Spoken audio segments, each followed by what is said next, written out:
بسم اللہ الرحمن الرحیم لی خمسۃ نطفی بہا حر الوباء الحاطمہ المصطفیٰ والمرتضیٰ وابناہما والسیدہ۔ اندرون سندھ میں ایک درگاہ ہے اور ایک آستانہ ہے، بہت بڑی گدی ہے قمبر شریف کے نام سے، حال ہی میں جس کے مشہور و معروف سجادہ نشین سائیں حسین شاہ بادشاہ کا انتقال ہوا۔ سائیں حسین شاہ بادشاہ کے انتقال کے بعد جو درگاہ کی جو انتظام و انصرام اور تمام معاملات وہ سائیں حسین شاہ بادشاہ کے صاحبزادے سنبھالتے ہیں، لیکن اس کے برعکس ایک کام یہ بھی ہوا کہ سائیں حسین شاہ بادشاہ کے جو صاحبزادے ہیں انہوں نے یہ اعلان کیا کہ جو سائیں حسین شاہ بادشاہ کے جو پوتے ہیں یعنی صاحبزادوں کے جو صاحبزادے ہیں، نصر اللہ شاہ صاحب کو درگاہ کا ترجمان بنا دیا۔ اب ہونا تو یہ چاہیے تھا کہ بڑے شاہ صاحب خود درگاہ کے ترجمان بنتے، خیر چلے ان کا اپنا ایک معاملہ ہے، وہ درگاہ کے ترجمان نہیں بنے، نصر اللہ شاہ صاحب کو درگاہ کا ترجمان بنا دیا۔ مجھے نہیں معلوم کہ نصر اللہ شاہ صاحب درگاہ کے ترجمان ہونے کے ساتھ ساتھ ایک عالم دین ہے یا نہیں ہے، بہرحال تو نصر اللہ شاہ صاحب اور اس درگاہ کا ایک شروع سے یہ ایک سلسلہ رہا ہے، اور اہل سنت کی اکثر درگاہوں کا الحمدللہ تمام درگاہوں کا یہ سلسلہ ہے کہ جہاں اہل سنت کی درگاہوں میں آستانوں میں آل بیت صحابہ کرام رضی اللہ تعالیٰ علیہم اجمعین کی شان کو ڈنکے کی چوٹ پر بیان کیا جاتا ہے، وہیں اس سے بڑھ چڑھ کر آل بیت اطہار کی شان کو ڈنکے کی چوٹ پر بیان کیا جاتا ہے۔ تو یہاں سے بھی آل بیت اطہار کی شان بیان ہوتی ہے، الحمدللہ ثم الحمدللہ، بہت خوشی ہوتی ہے، بہت اچھا اقدام ہے۔ لیکن نصر اللہ شاہ صاحب نے گزشتہ دنوں گفتگو کرتے ہوئے ایک جگہ کوئی اس طرح کی گفتگو کی کہ جو گفتگو حضرت امیر معاویہ رضی اللہ تعالیٰ عنہ و ارضہ عنہ کے شایان شان نہیں ہے۔ یقیناً نصر اللہ شاہ صاحب اور ان کے چاہنے والے میری اس گفتگو کو سنیں گے تو میں انہیں پہلے یہ بتا دوں کہ الحمدللہ ثم الحمدللہ میرا تعلق خود سرکار بغداد حضور والی بغداد شہنشاہ اولیاء سیدنا و سندنا شیخ عبد القادر جیلانی محبوب سبحانی المعروف غوث اعظم دستگیر رضی اللہ تعالیٰ و ارضہ عنہ کے خاندان عالی شان سے ہے۔ تو ولہذا یہ جو شاہ صاحب نے گزشتہ دنوں میں گفتگو کی، میں چاہتا ہوں کہ اس پر گفتگو کرنے سے پہلے ذرا یہ شاہ صاحب کی یہ جو گفتگو ہے اس کو ذرا آپ لوگ ایک دفعہ سن لیں۔ دشمن بھی گھنا مولا علی صاحب مقابلے میں وہ بھی کلمہ گو یہ ہے مولا علی جی سنت، یہ ہے امام حسن جی سنت، سب شے ڈئی چھڑے کرسی ڈئی چھڑے کھڑو کرسی ملو کرسی ڈئی چھڑے سب بادشاہ دے ڈئی چھڑے امام حسن فرماؤ کھڑو کرسی پہنچی یہ سرداری یہ بادشاہ دے نکھبے یہ کھڑو ملو کھڑو یہ تاں کے کھبے۔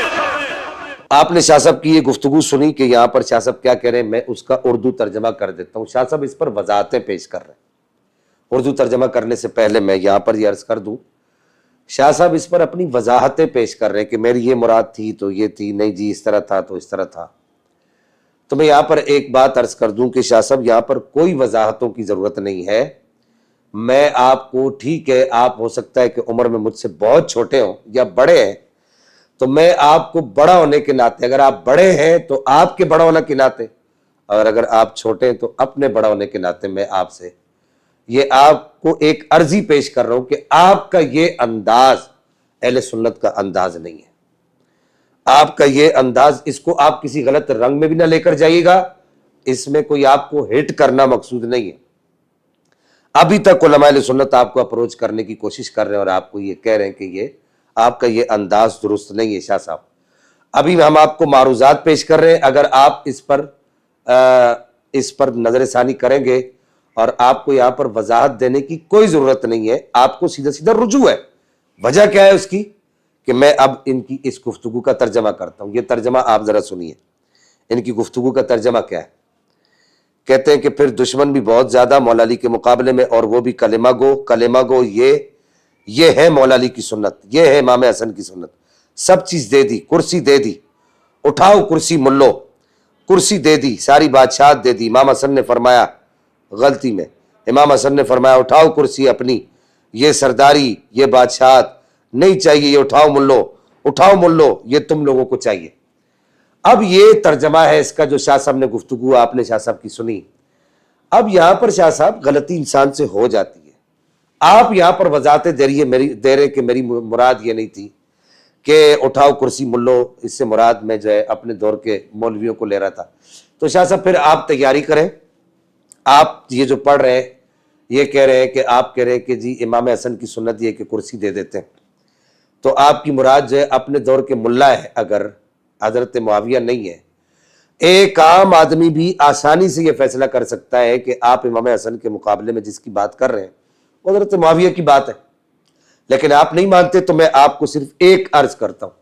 آپ تیاری کریں، علماء کا پینل آپ کے پاس آ رہا ہے، آپ اپنی کرسی چھوڑ دیں. چلیں میں آ جاتا ہوں، آپ ہمارے لیے اپنی کرسی چھوڑ دیں، درگاہ پہ وہاں پر ہمیں بٹھا دیں، آپ گمنام ہو جائیں.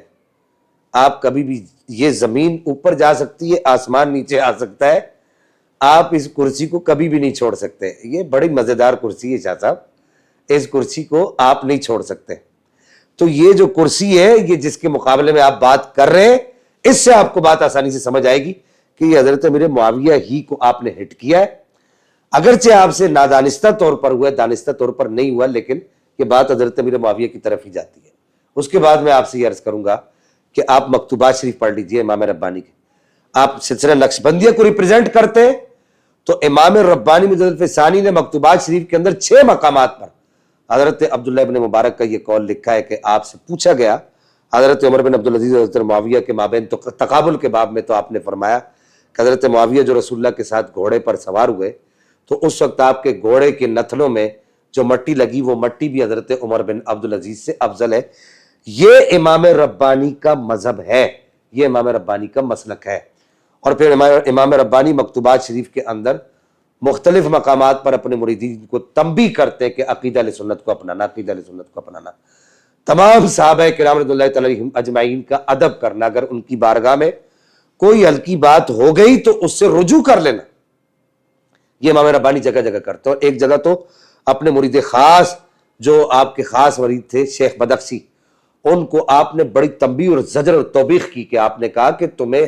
عرصہ ہی کتنا ہوا ہمارے پاس سے گئے ہوئے، تم اپنے کشف اور اپنے الہام کو اپنے پاس رکھو،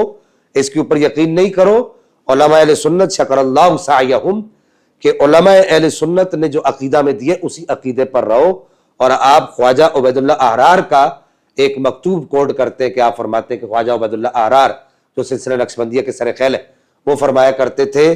کہ اگر ہم سے یہ عقیدہ اہل سنت چھین لیا جائے اور یہ کشف و الہام اور یہ ساری چیزیں ہمیں دے دی جائے تو ہم یہ سمجھے کہ ہم تباہ اور برباد ہو گئے. اور اگر ہمیں صرف عقیدہ اہل سنت دے دیے جائے اور یہ کشف، یہ الہام یہ سب کچھ ہم سے چھین لیا جائے تو ہم یہ سمجھیں گے کہ ہم کامیاب ہو گئے، ہم فلاح پا گئے. تو شاہ صاحب ان چیزوں کو آپ مد نظر رکھیے. آپ سے غلطی ہوئی ہے، جھکنے والا، رجوع کرنے والا کبھی بھی ناکام نہیں ہوتا. اور آپ نے اس کے ری ایکشن میں آپ کی درگاہ سے محسن شاہ صاحب جو گھوٹکی والے تھے ان کو بھی جو ہے وہ بے دخل کر دیا گیا، صرف اس وجہ سے کہ وہ بڑے سائیں کے بارے میں آپ کو یاد دلاتے رہے کہ بڑے سائیں کا طریقہ یہ نہیں تھا، سائیں حسین شاہ بادشاہ کا یہ طریقہ نہیں تھا، امام ربانی کا یہ طریقہ نہیں ہے، نقش بند حضرات کا یہ طریقہ نہیں ہے، اہل سنت کا یہ طریقہ نہیں ہے. اللہ تعالیٰ میرا اور آپ کا حامی ناصر ہو. السلام علیکم ورحمۃ اللہ.